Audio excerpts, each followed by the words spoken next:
Hey everybody, Jason Burmis here. And as the election approaches, Donald Trump has been adamant that there will be a vaccine that is either available in late October or early November. And it is clear to me that he is playing the game that has been put in front of him. And this is why there are a lot of lessons to be learned from the clip we're going to watch right now. First of all, do I think Trump believes that this vaccine will be as safe and effective as he is portraying it? Absolutely not. I don't think he thinks that at all. I don't think he's giving it much of a thought because what? He feels in his mind, first of all, in the very beginning, he did not want the severe lockdowns that occurred. You know, he did call for a lockdown, I would say reluctantly, but essentially put it in the hands of the governors, and we've seen how that's played out in the last 5+ months. He then, very early on, started talking about different treatments.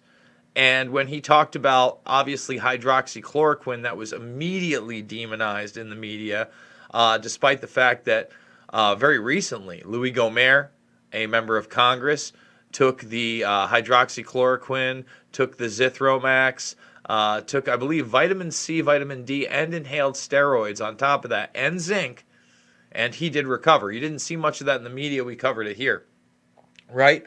But they immediately demonized him there. So then, he realizes, look, I'm going to have to play this vaccine game. And now he's saying the vaccine will be ready. Now, I don't think he's going to make it mandatory. I think he's going to allow personal choice. If I'm wrong about this, this is even more dangerous than what I'm about to show you. What's dangerous about it is obviously he's lying here. But he's lying because he knows no matter what he says, he talks about, for instance, disinfectant treatments. Obviously, people were talking about what do they do? Ozone treatments, ozone therapies that have been around for a while, right? But everybody said it was bleach. The guy never said inject bleach into your body. And when the hydroxychloroquine thing came out, they focused on an old couple that drank fish tank tablets. As if he was like, hey, go around the house. And that's how the media portrayed it. So now what he's done is not only kind of set that date, pumped up Operation Warp Speed, which I think is extremely dangerous. I want to get that out of the way right now. I'm not for this. All right? I'm for all the nonsense to end. In fact, later tonight we're probably doing the 57K AMA, maybe do it at midnight tonight and go over a whole bunch of coronavirus news. But this in particular, this clip, he calls Joe Biden and Kamala Harris anti-science and even anti-vaxxers, right? And says it's dangerous. Now, here's the thing. We've already done the video where Andrew Cuomo talked about the convenient timing of this and how he wouldn't recommend a vaccine to New Yorkers. Remember, recommend. He used that terminology specifically, not mandate. He said recommend a vaccine to New Yorkers without vetting it through the state. Doesn't matter if it's CDC, FDA approved, right? But then when the next vaccine comes out, right, then it won't even be a discussion. There won't even be a debate. Then you'll be anti-science. We've seen the inversion of reality so many times. So we're going to play the clip of Trump. In my case, I believe he is playing the game here. And this is another example that he's not some idiot prince that people are talking about. The guy's a smart guy. We have to at least admit that. So guys, I want to remind you, we're fully demonetized here. And tomorrow at noon, we'll be streaming live right here at the Rockfin. Okay? We got 5,000 followers. Make a free account. Go follow me here. Tomorrow at noon. It's for everybody. If you're a premium subscriber, we've got some exclusives such as this right here. It's a 90-minute interview where we really go over a ton of different issues. So I want to thank people that support me there. And you can also support me on the GoFundMe. $5, $10, $15. Big donors. Need you now more than ever. Make sure you're thumbing the video up. Thumbing it up. We got 66 people watching. Can we get 66 thumbs? Are you not wanting to see this outside of a media scope where they're going to cut it up and then make, Trump out to be like the bad guy in this one, because I assure you, this one, he's not the bad guy. And guys, you can also follow me on Twitter. I want to let you know I'm a documentary filmmaker. After this video, go check out any one of these documentary films for free in the playlist section. And by the way, I got my first false information for posting this article on Facebook today. Now, I'll say this. I put this up there because of the 90% of people who test positive for COVID barely carry any of the virus. These are the PCR tests. We're going to be going over all that later on in the 57K AMA. But they fact-checked it because the headline said every stat about the disease is bogus. The co-headline is why it gets a fact check. And with that being said, let's get to our story. Trump calls Dems anti-vaxxers and says their anti-vaccine rhetoric is dangerous and all political after Kamala Harris said she wouldn't trust president on safety of COVID vaccine before the election.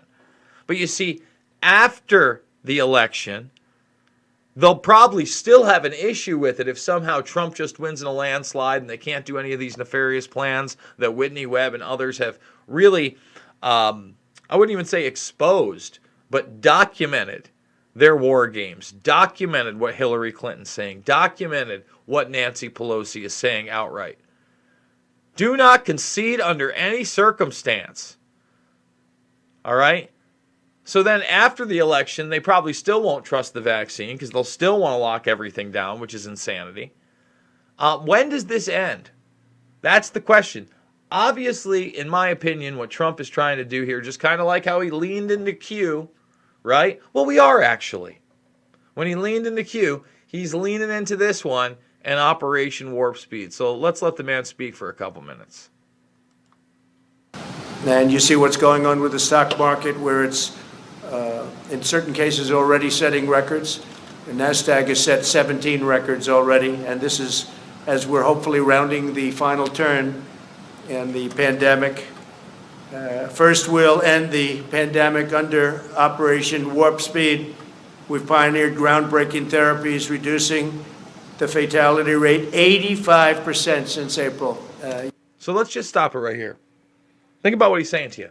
He's opening it up with this is the end of the pandemic. Operation Warp Speed was how we're getting here. He even threw therapeutics in here.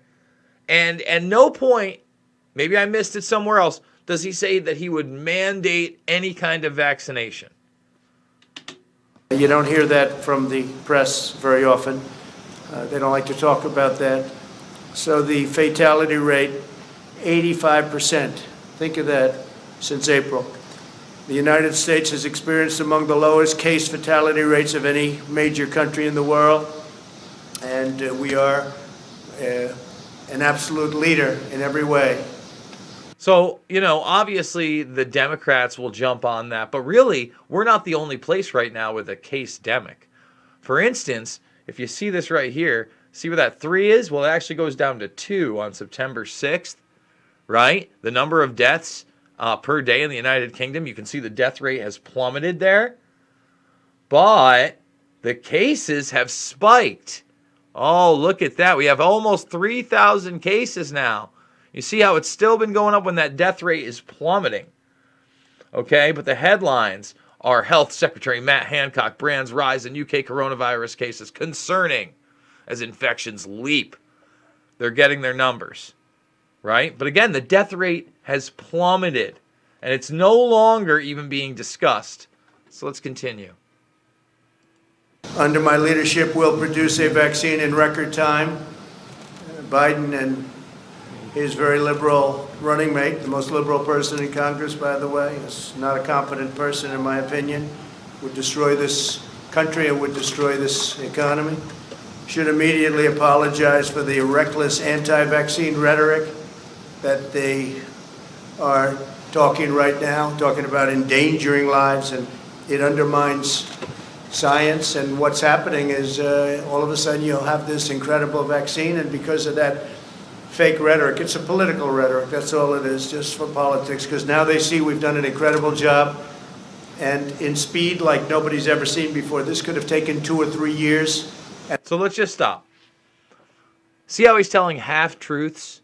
Number one, they will say whatever. They don't care. They'll promote a vaccine that is either ineffective or dangerous or both. No problem. He's right about that.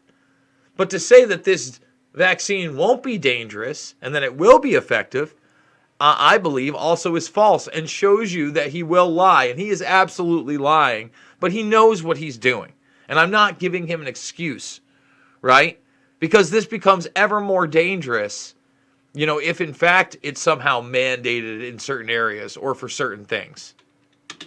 And instead, it's going to be done in a very short period of time. Could even have it during the month of October.